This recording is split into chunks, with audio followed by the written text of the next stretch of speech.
I think it's okay to say to people, hey, there are some things that affect your community, and this candidate is better for you. The problem is, we should not presume that because someone is the same race as you or the same gender as you, that they have your community's best interests at heart. I do think in the case of Kamala Harris, though, an interesting thing happened, right? They were basically saying women's reproductive rights are on the table. If you specifically are pro-abortion, you should be voting for Kamala Harris because that's your only chance at saving what has already been a devastating loss. I think that that is logical. If you support abortion, Donald Trump ain't the guy to vote for based on what he said and based on what Kamala Harris has said.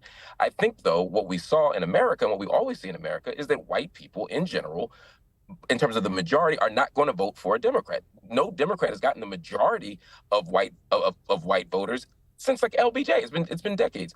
And so ultimately, white people often don't vote their interests. Black people often don't vote their interests. And I think that's the problem. And that's what many of us get so frustrated. But I had a fascinating conversation with an African-American woman, I guess in her late 30s, maybe early 40s, yesterday. And she voted Trump for the first time. And I said, why?